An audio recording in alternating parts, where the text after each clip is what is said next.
नमस्कार दोस्तों, स्वागत है आप सभी का हमारे चैनल भक्ति ज्ञान में। दोस्तों, आज मैं आपको स्कंद माता की कहानी सुना रहा हूँ। नवरात्रि के 5वें दिन स्कंद माता की पूजा की जाती है। स्कंद माता देवी दुर्गा का 5वां अवतार है। स्कंद माता का नाम दो शब्दों से मिलकर बना है, स्कंद व माता, और इसका अर्थ होता है स्कंद की माता। स्कंद का अर्थ है कार्तिकेय, जो कि महादेव और माता पार्वती के पुत्र हैं। माता का अर्थ है माँ, और इसी प्रकार स्कंद माता माता पार्वती का ही एक रूप है। माँ स्कंद माता की 4 भुजाएं हैं। माँ एक हाथ में कार्तिकेय को पकड़े हुए हैं और उनके दूसरे व तीसरे हाथ में कमल का पुष्प है। अपने चौथे हाथ में स्कंद माता अपने भक्तों को आशीर्वाद देती हैं। स्कंद माता की सवारी एक शेर है।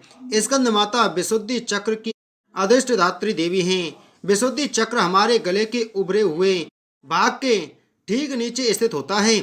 माँ स्कंद माता की सच्चे मन से पूजा करने से विशुद्धि चक्र जागृत हो जाता है, जिससे बलि की सिद्धि प्राप्त होती है। माँ स्कंद माता का वाहन मयूर भी है, इसलिए उन्हें मयूर वाहन के नाम से भी जाना जाता है।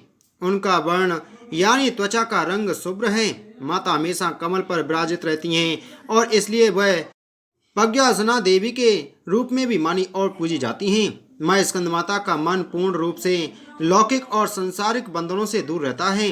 स्कंद माता का पूजन करने वाले व्यक्ति और जीव मुख्यतः संसारिक बंधनों में रहकर भी उनसे मुक्त रहते हैं।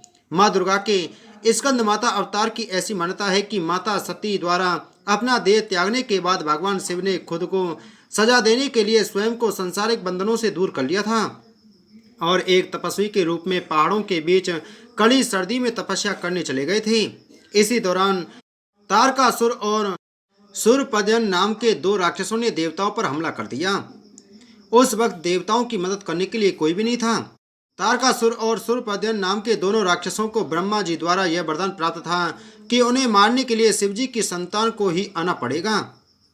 उन राक्षसों ने चारों ओर कलह का माहौल बनाया हुआ था और अपने आसपास हर किसी को परेशान करके रखा था। इन दोनों राक्षसों के अत्याचारों को देख देवतागण भी चिंतित थे। तब सभी देवतागण भगवान विष्णु के पास गए और उन्हें अपना दुख सुनाया, परंतु विष्णु जी ने उनकी कोई मदद नहीं की।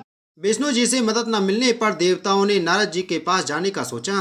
उन्होंने नारद जी से कहा कि यदि वह माता पार्वती से भगवान शिव को पति के रूप में पाने के लिए तपस्या करने को कहेंगे, तब शायद भगवान शिव उनसे शादी कर लें और उनके मिलन से महादेव की संतान जन्म ले, जो उन राक्षसों का व्रत कर सके। इसलिए नारद जी के कहे अनुसार माता पार्वती ने भगवान शिव को पति के रूप में पाने के लिए घोर तपस्या की और उनकी भक्ति से खुश होकर भगवान शिव ने उनसे विवाह करने का निर्णय लिया।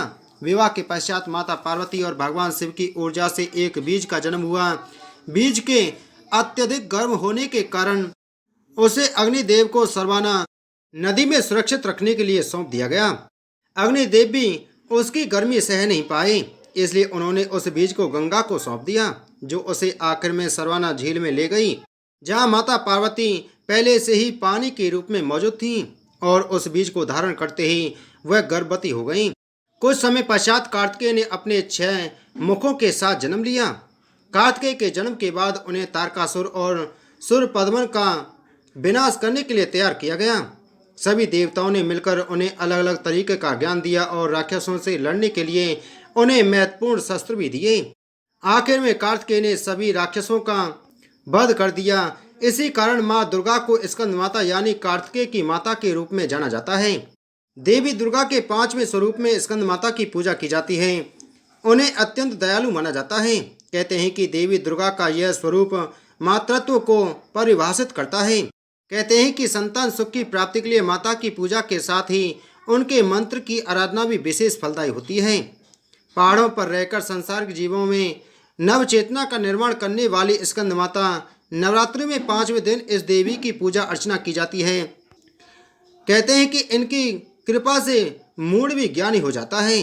स्कंद कुमार कार्तिकेय की माता के कारण इन्हें स्कंद माता नाम से अभिहित किया गया है। इनके विग्रह में भगवान स्कंद बाल रूप में इनकी गोद में विराजित हैं। शास्त्रों में इसका काफी महत्व बताया गया है। इनकी उपासना से भक्त की सारी इच्छाएं पूरी होती हैं, भक्त को मोक्ष मिलता है। सूर्यमंडल की अधिष्ठात्री देवी होने के कारण इनका उपासक अलौकिक तेज और कांतिमय हो जाता है। अतः मन को एकाग्र रखकर और पवित्र रखकर इस देवी की आराधना करने वाले साधक या भक्त को भवसागर पार करने में कठिनाई नहीं आती है। उनकी पूजा से मोक्ष का मार्ग सुलभ होता है। यह देवी विद्वानों और सेवकों को पैदा करने वाली शक्ति है, यानी चेतना का निर्माण करने वाली। कहते हैं कालिदास द्वारा रचित रघुवंशम महाकाव्य और मेघदूत रचनाएं स्कंद माता की कृपा से ही संभव हुई। ओम देवी स्कंद माताए नमः।